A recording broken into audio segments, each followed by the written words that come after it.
Bien-aimés frères et sœurs, vous connaîtrez la vérité et la vérité vous affranchira. Ça, c'est pas moi qui le dis, c'est la Bible qui le dit. Mais moi, je vous dis mieux.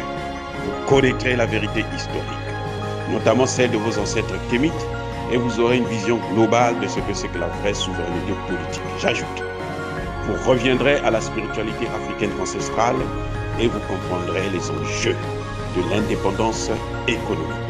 Et pour terminer, vous accepterez votre identité culturelle kémite et vous obtiendrez deux choses.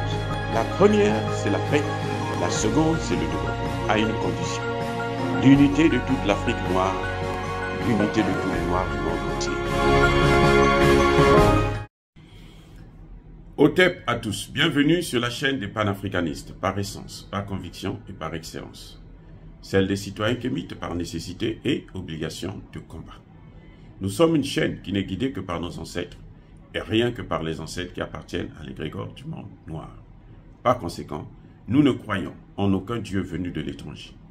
Toutefois, cette vidéo n'est aucunement destinée à inciter à la haine ou à la violence, car nous menons un combat qui est d'abord et avant tout spirituel, ensuite il est politique, géopolitique et géostratégique, contre l'impérialisme, le colonialisme, le néocolonialisme et l'endocolonialisme,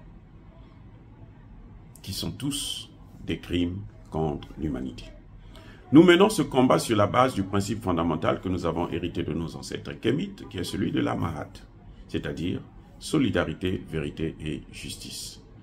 Vous êtes donc en droit de connaître la vérité, et nous avons l'obligation de vous dire la vérité, rien que la vérité, afin que justice soit rendue au continent africain. Et ça, c'est notre modeste contribution dans cette noble lutte en faveur de la souveraineté, la dignité, la solidarité et l'unité africaine.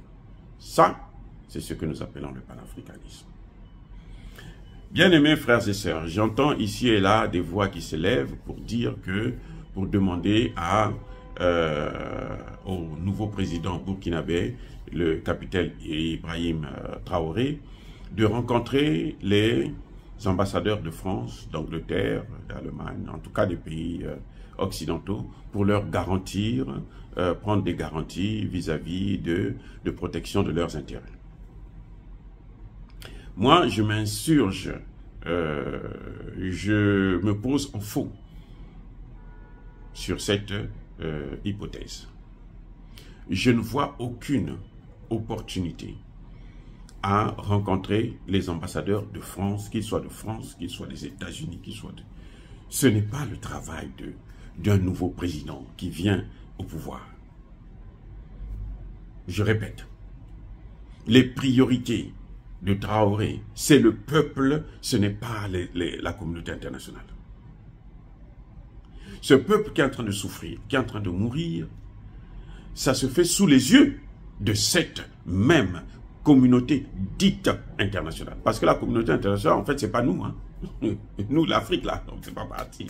C'est pour ça que chacun d'eux vient, il fait de nous ce qu'il veut. Vous savez, ils n'ont jamais reconnu que la conférence de Berlin était un crime contre l'humanité. Ils n'ont jamais reconnu ça. Mais ils vont finir par le reconnaître un jour. Parce que nous sommes en train de travailler là-dessus. Bref, pourquoi ce n'est pas nécessaire de rencontrer les ambassadeurs des pays occidentaux? En tout cas, actuellement.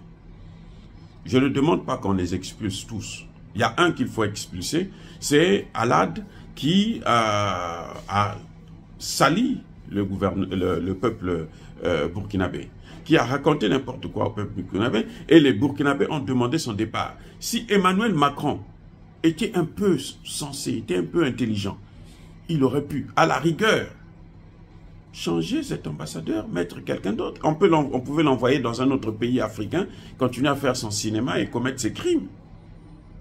Mais Emmanuel Macron l'a maintenu là, parce qu'il voulait défier le peuple burkinabé. Et le peuple ne doit pas fermer les yeux. Même avec ce nouveau gouvernement, ils doivent continuer à exiger l'expulsion de cet ambassadeur. Si la France ne veut plus envoyer des ambassadeurs au Burkina Faso, ça c'est son problème. On s'en fout de toutes les façons. Ce n'est pas la France qui nourrit le Burkina Faso. C'est plutôt le Burkina Faso qui nourrit la France. Parce que la France vit de nos matières premières, de cette sale monnaie qu'elle nous a imposée, ainsi de suite. Donc, nous devrons faire ce qu'on appelle, vous savez, la prise de conscience de l'esclave. Qu'en fait, l'esclave, c'est lui qui fait vivre son maître. Eh oui, c'est nous qui faisons vivre la France. C'est pour ça d'ailleurs qu'elle se bat. Non, moi je veux protéger les terroristes. On dit non, va chez toi. Laisse-nous protéger les terroristes nous-mêmes. Elle dit non, non, non, moi je vais être là. Elle s'impose. Elle veut absolument être là. Parce qu'elle tire profit. C'est pas gratuit. C'est pas gratuit. Donc le temps pour Traoré n'est pas encore venu pour s'asseoir avec ses ambassadeurs là pour leur raconter sa vie. Non. Lui, sa priorité là, c'est ce que veut le peuple burkinabé. Et le peuple burkinabé veut une chose. Équiper l'armée burkinabé en premier lieu. D'abord et avant tout. Et pour l'équiper, il faut changer de partenaire et prendre des contacts immédiats avec ce partenaire. Prendre des contacts immédiats avec le Mali qui a déjà fait cette expérience. Prendre des contacts avec la Guinée. Parce qu'il faut aller vers la sortie du franc CFA aussi. C'est clair, c'est net. Ça dit que si ce gouvernement ne va pas dans cette direction, qu'il sache qu'il ne fera pas long feu. Parce que les mêmes causes produisent les mêmes effets. Attends, c'est un universitaire. Il sait. Il devrait savoir ça. Il devrait regarder autour de lui. Qu'est-ce que les autres ont eu? Qu'est-ce qu'ils ont fait? Kaboré est venu. La population lui dit, nous on veut les Russes. Va nous acheter des armes auprès des Russes. Prends nos matières premières. C'est pour nous, c'est pas pour toi. Prends nos matières premières. Donne aux Russes que les Russes nous donnent des armes. On s'en fout éperdument. Et les Russes d'ailleurs, ils vous donnent même des armes gratuitement. Il y a des armes qu'ils donnent gratuitement au Mali, au Centrafrique, ainsi de suite. Il y a des armes que la Russie donne gratuitement. Va équiper. Ce que la France donne, il n'y a rien de gratuit, je répète. L'aide au développement, c'est un leurre. C'est pour ça que depuis 60 ans, 62 ans actuellement pour la plupart des pays, on n'est jamais développé. Parce que l'aide au développement n'existe pas. Écoutez ça très bien, jeunesse africaine. Ne vous leurrez pas. C'est pas parce que vous allez prendre à la nage, traverser la Méditerranée pour vous retrouver en France, que vous allez voir maintenant, les Français vont vous aider. Non! Nous qui sommes passés par là, nous savons ce que nous avons subi. Les humiliations, le travail dur, les études, les ceci, les cela, pour s'en sortir. Ça, c'est clair. À moins d'être le fils de Larvin là qui gouverne l'Afrique, ces vauriens qui n'ont de cesse que voler, piller, dévaliser nos trésors publics. Bon, là, vous ne souffrez pas en France. Ça, c'est clair. Il n'y a rien à faire. Mais si vous êtes comme moi, où vous n'avez pas de parents qui vont vous envoyer de l'argent, où vous partez vous-même pour chercher votre vie, ce n'est pas du gâteau. Il n'y a pas d'aide au développement. Il n'y a pas d'aide du tout. Voilà. Donc, aujourd'hui, la priorité du gouvernement, là, c'est de satisfaire les problèmes de l'Afrique, des Burkinabés. C'est-à-dire, les Burkinabés veulent un nouveau partenaire. Allez-y nous prendre ce nouveau partenaire, acheter des armes. L'argent, il y en a. S'il n'y a pas d'argent, là, vous faites le troc. Donnez-leur les matières premières, ils vont vous donner les armes. C'est tout ce que la Russie demande. La Russie veut seulement avoir des partenaires sérieux. Et il faut être sérieux avec la Russie. Ne prenez pas nos armes pour donner aux Français.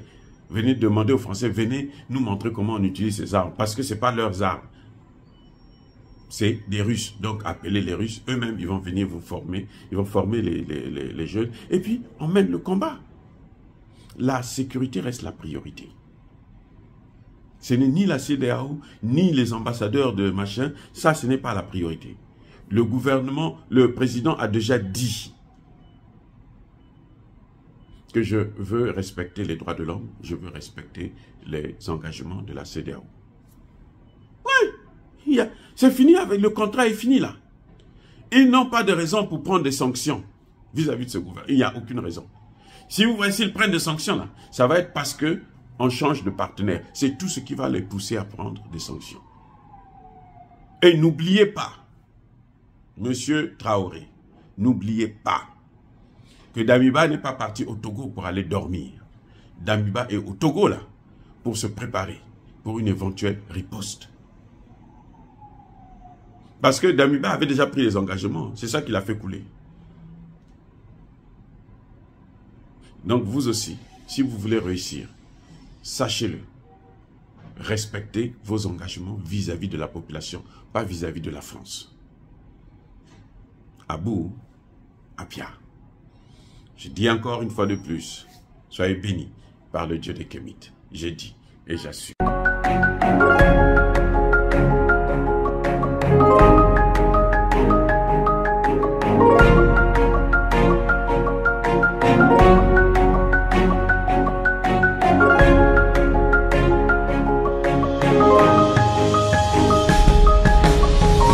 Eux, ils marchent par la foi et non par la vue. Mais moi, je vous conseille vivement de marcher par la connaissance scientifique et historique, notamment celle de nos ancêtres kémites, par les 5 sens et par l'intelligence. À vous, Apia.